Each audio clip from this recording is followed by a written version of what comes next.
விஷவாசலம் என்று சொல்லக்கூடிய அழகர் மலை அருகில் போரிடத்தில் நான் உன்னை காப்பாற்றுறேன்.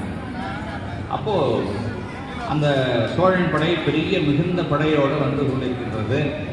அந்த படையை தாக்கு பிடிக்காமல் பாண்டியர்கள் ரொம்ப சோர்ந்து போகிறாங்க. இப்போ சுவாமி ஒரு அம்பு எறிகிறார். ஒரு அம்பு 1000 படைகளை வீழ்த்துகின்றது. இந்த மாதிரி சுவாமி சொக்கநாதர் அக்காழ சுந்தரராக பாண்டியருக்காக உதவி செய்து இந்த படையில் பாண்டியர் ஜெயிக்கிறார்.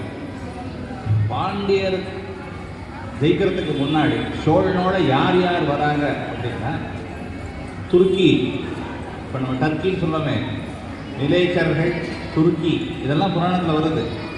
நம்ம இன்றைக்கி தான் மேப்பில் டர்க்கின்லாம் பார்க்குறோம். ஆனால் துருக்கியர், நிலைச்சர்கள் எல்லாம் இங்கே சோழனுக்கு உதவியாக பாண்டிய தேசத்தை அழிப்பதற்காக வந்தார்கள் என்ற செய்தி இதில் பதிவாகின்றது. இது ஒரு திருவிளையாடல். அதற்கடுத்து தங்கப்பலகை அருளியது. எப்பவுமே வாரணாசிக்கும் மதுரைக்கும் அதிக தொடர்பு உண்டு. நகர அமைப்பு பார்த்தாலும் மதுரை எப்படி பழமையான ஊரோ அதே போல் வாரணாசியும் பழமையான ஊர். அது ஒரு கலாச்சாரத்தை பறைசாற்றி நிற்கிறதுனால நம்மளுடைய கலாச்சாரத்தை பறைசாற்றி நிற்கக்கூடியது இந்த மதுரை என்பது.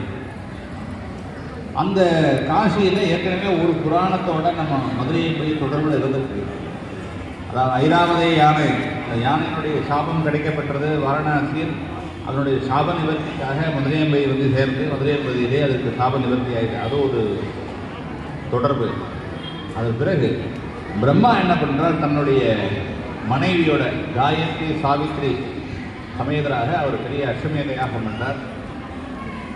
10வது அஸ்வமேத யாகம் பண்ணி முடிஞ்ச உடனே அவபிரத ஸ்நானம்னு ஒன்று இருக்குது. அதாவது அந்த முடிஞ்ச உடனே ஸ்நானம் பண்ணி சுவாமியை அந்த பூர்த்தி பண்ணணும். அப்போது காயத்ரி சுவாமியோட பிரம்மாவோட ஆனால் சரஸ்வதி கந்தர்வர்களுடைய கானத்தில் மயங்கி இருக்கார்.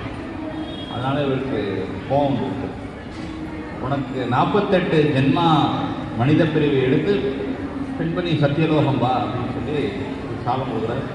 உடனே சரஸ்வதி தான் செய்த தவறுக்கு மன்னிப்பு கேட்டு இதுக்கு ஏதாவது ஒரு பாய் சின்னம் சொல்லுங்க அப்படின்னோடனே சரஸ்வதியினுடைய அம்சமாக 48 கவிகள் மதுரையம்பதியிலே பிறப்பார்கள். அதில் ஆ முதல் சா வரை இருக்கக்கூடிய அக்ஷரங்களாக அந்த 48 கவிகள் இருப்பார்கள். அதில் ஹா அப்படிங்கிற அக்ஷரமாக சாட்சாத் சுந்தரேச பெருமானே வருவார். அதன் பிறகு அவருடைய ஆக்கியினால், அவருடைய ஆசீர்வாதத்தால் மீண்டும் உருப்பெற்று நீ சத்தியலோகம் வருவாய் அப்படின்னு சொல்கிறார். இப்போ இந்த மதுரை என்பதிலே நான் முதல் சாவரையிலான 48 அக்ஷரங்களும் 48 கவிகளாக வந்தன. அந்த 48 கவிகளும் மதுரை என்பதிலே கூடி அவர்களுக்கு ராஜா மன்னன் என்ன பண்ணுறார், ஒரு சங்க மண்டபம், கோயில் மத்தியிலேயே ஒரு சங்க மண்டபம் அமைத்து இந்த தமிழை வளர்க்கணுங்கிறதுக்காகவும் தமிழை எல்லாருக்கும் சிறப்புற கொடுக்கணுங்கிறதுக்காகவும் நிறைய கவிகள் அவர்கள் மூலமாக நமக்கு கிடைக்கும் என்பதற்காகவும் பாண்டியன் ஒரு வசதி ஏற்படுத்தி தருகிறார். அப்படி தரும் பொழுது இந்த கவிகளுக்கெல்லாம் அவர்